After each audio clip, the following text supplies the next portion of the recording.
Hello and welcome all of you. ये हमारा oral surgery के रिवीजन का सेकंड लेक्चर है। फर्स्ट लेक्चर में हम लोगों ने मैंडिबुलर फ्रैक्चर शुरू किया था और ऑलमोस्ट फिनिश कर लिया था। बिल्कुल 5 मिनट का 2 से 3 1.5 पेज का 2 से 3 मिनट का और लेक्चर बचता है मैंडिबुलर फ्रैक्चर में, हम लोग वो फिनिश करेंगे। उसके बाद हम लोग मैक्सिलरी फ्रैक्चर शुरू करेंगे और उसको 2 लेक्चर में फिनिश करेंगे आज के आज ही।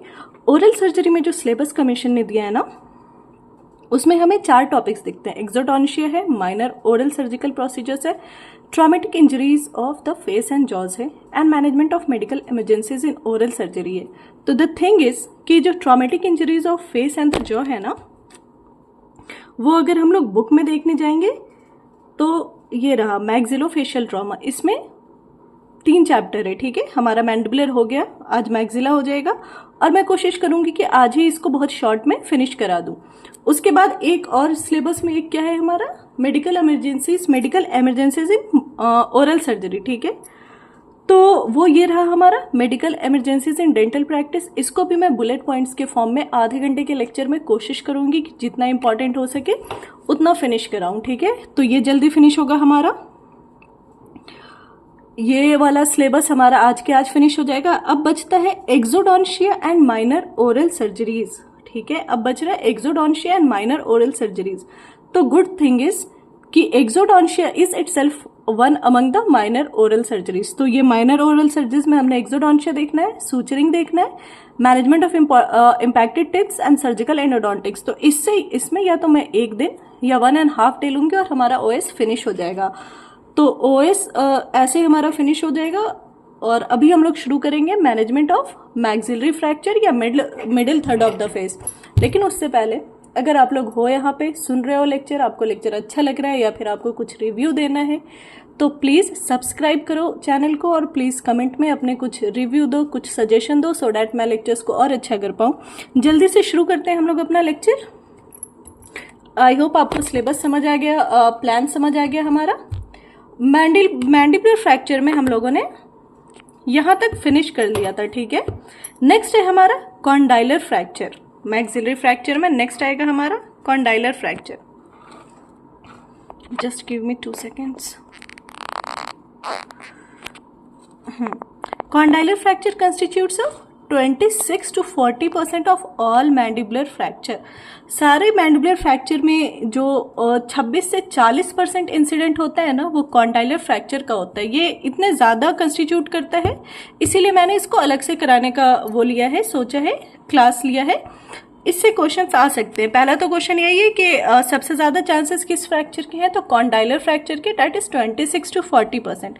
सिम्टम क्या क्या होगा कॉन्डाइलर फ्रैक्चर का? सिम्टम होगा pain in pre-auricular region, swelling in pre-auricular region, limitations of mouth opening from the time of injury, ठीक है। pre-auricular region में पेन और swelling होगी। माउथ ओपनिंग की लिमिटेशंस होंगी, माउथ ओपनिंग जो है वो प्रॉब्लमेटिक होगी, पूरा माउथ ओपन नहीं होगा कॉन्डाइलर फ्रैक्चर में। Difficulty in mastication due to inability to occlude the teeth normally, ठीक है। अक्लूजन में प्रॉब्लम होगा, नॉर्मल अक्लूजन नहीं हो पा रहा होगा, जिसकी वजह से मैस्टिकेशन में भी प्रॉब्लम होगा। ये था हमारा सिम्टम्स। साइन बी स्वेलिंग है प्री-ऑरिक्यूलर रीजन में, लैसेरेशन प्रेजेंट हो सकता है चिन पे, ये इंपॉर्टेंट है कॉन्डाइलर फ्रैक्चर के लिए ना। Laceration may be present on the chin which gives an indication of an indirect trauma to the condyle, ठीक है। चिन के साइड चोट लगी होगी और प्रेशर कॉन्डाइल तक गया होगा, इनडायरेक्ट ट्रॉमा हुआ होगा कॉन्डाइल को, जिसकी वजह से कॉन्डाइलर फ्रैक्चर हो रहा है, ठीक है। तो क्या होगा, लोकेशन लैसेरेशन अगर चिन पे प्रेजेंट है ना, तो ये एक इंडिकेशन हो सकता है कि हाँ इनडायरेक्ट ट्रॉमा जाके कॉन्डाइल को हुआ है।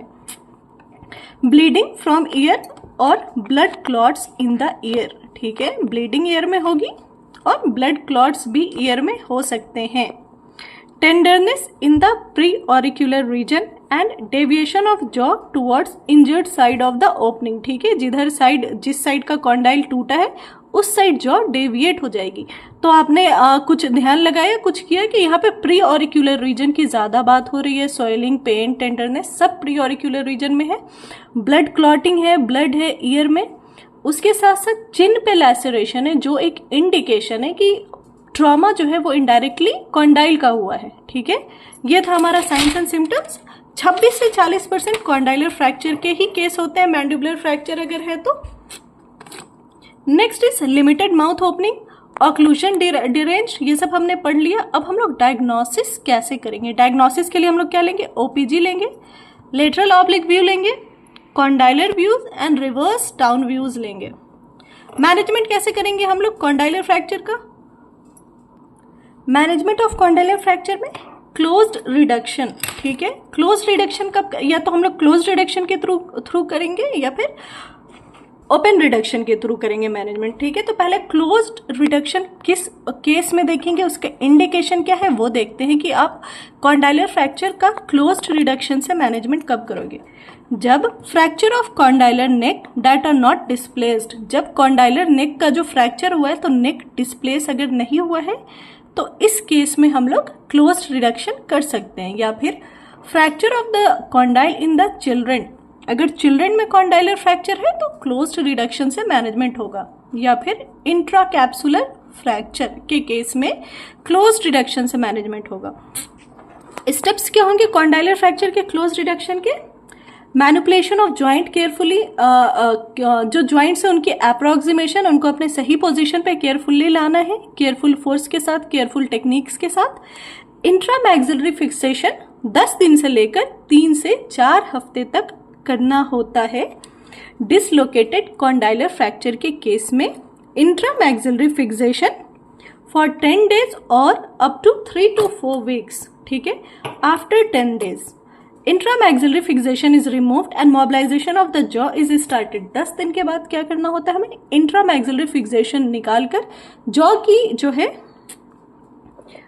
मूवमेंट को, जॉ की मोबिलाइजेशन को स्टार्ट करना होता है हमें। And patient is reviewed periodically, और पेशेंट में फिजियोथेरेपी चलेगी, मेडिकेशंस चलेंगे, और पेशेंट को हमें रिव्यू करते रहना है कि इनका जो सारा फॉर्म एंड फंक्शन है ओरल कैविटी का सब सही से इस्टेब्लिश हो रहा है कि नहीं। मोबिलाइजेशन ऑफ द जॉ मतलब जॉ की नॉर्मल फंक्शन करवाना शुरू करेंगे पेशेंट से, और पेशेंट को कंटिन्यूसली रिव्यूज में रखेंगे, उनकी physiotherapy, medicine, normal forms and function सब कुछ हो गया। अब ओपन रिडक्शन का एब्सोल्यूट इंडिकेशन क्या है। ओपन रिडक्शन कब करेंगे, जब डिसलोकेशन हो कॉन्डाइल का in the middle cranial fossa.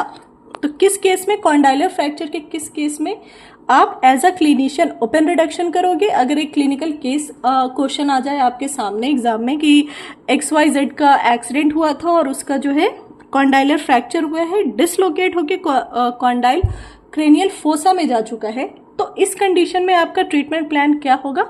आपका ट्रीटमेंट प्लान होगा open reduction, surgical open reduction करोगे आप इस केस में जब कॉन्डाइल जो है मिडल क्रेनियल फोसा में डिसलोकेट होकर जा चुका है। Dislocation of condyle into external auditory canal, dislocate होकर एक्सटर्नल ऑडिटरी कैनाल तक अगर पहुंच चुका है तो कॉन्डाइल, या फिर लेटरल एक्स्ट्रा कैप्सुलर डिस्प्लेसमेंट, इन ये सब इंडिकेशन है ओपन रिडक्शन के। अगर ये सब केस है तो आपको सर्जिकल मैनेजमेंट करना है, ओपन रिडक्शन करना है। इनएबिलिटी टू ओपन डिजायर्ड अक्लूशन, अगर आप क्लोज रिडक्शन में कोशिश भी कर रहे हो तो अप्रोक्सीमेशन नहीं हो पा रही है बोन्स की, बोन्स अपने सही जगह पे नहीं आ रहा है, हमें डिजायर्ड अक्लूजन जो नॉर्मल फॉर्म एंड फंक्शन है वो अचीव नहीं हो पा रहा है, तो इनएबिलिटी टू ऑब्टेन डिजायर अक्लूशन, इस केस में हम लोग ओपन रिडक्शन करेंगे। Open joint wound with foreign body और ज्वाइंट कंटामिनेशन, अगर ज्वाइंट की कंटामिनेशन हो गई है, ज्वाइंट वुंड ओपन है, वहां पे फॉरेन बॉडी कुछ इम्बेडेड हो गए हैं, चुभ गए हैं, इंटर हो गए हैं, उस केस में डिब्राइडमेंट करना होगा, पूरा क्लीन करना होगा, वो सब करेंगे। फिर अप्रोक्सीमेशन करेंगे सर्जरी के थ्रू, ओपन रिडक्शन के थ्रू, और उसके बाद ट्रीटमेंट करेंगे ओपन रिडक्शन से। इन सब एरियाज को, इन सब चीज़ों को क्लीन करके जो फ्रैक्चर्ड साइट है वहां से। मेथड ऑफ ओपन रिडक्शन क्या है, it includes exposure of condyle, detachment of, method of open reduction में क्या होगा, पहले तो आपने एक्सपोजर ऑफ कॉन्डाइल, कॉन्डाइल को व्यू में लाना है, एक्सपोज करना है। Attachment of fractured condylar head of all of its muscular detach, उसके बाद detachment of fractured condylar head of all of its muscular attachment, जो फ्रैक्चर्ड सेगमेंट है उसमें जितने मस्कुलर अटैचमेंट एटसेट्रा हैं जो उसको अपने साइड पुल कर रहे हैं उससे उसको डिटैच करवाना है। एंड देन री inserting and fixation in a desired position, उसके बाद उसको डिजायर्ड पोजीशन पे री इंसर्ट करके फिक्स कराना है। ये था हमारा कॉन्डाइलर फ्रैक्चर का टॉपिक मैनेजमेंट। ये हो गया हमारा फिनिश। यहाँ पे हम लोग इस लेक्चर को फिनिश करते हैं। हम लोग नए लेक्चर में हम लोग शुरू करने वाले हैं न्यू लेक्चर में fracture of middle third of facial skeleton या मैक्सिलरी फ्रैक्चर। ये इंपॉर्टेंट है कंपैरेटिवली, मुझे जहाँ तक लगता है ये ज़्यादा इम्पॉर्टेंट है, क्योंकि ले आज तक हम लोगों ने लिफोर्ट्स बहुत ज़्यादा पढ़ा है। ठीक है, तो इसको हम लोग फ्रेश लेक्चर में शुरू करते हैं। मैंडिबुलर फ्रैक्चर आपका ख़त्म हुआ और एक छोटा सा टॉपिक उसमें जो बचता है एनाटॉमिकल, वो भी मैं फिनिश करवाऊंगी बिल्कुल 1 से 1.5 पेज में। Okay bye bye, thank you. शुरू करते हैं हम लोग मैक्सिलरी फ्रैक्चर।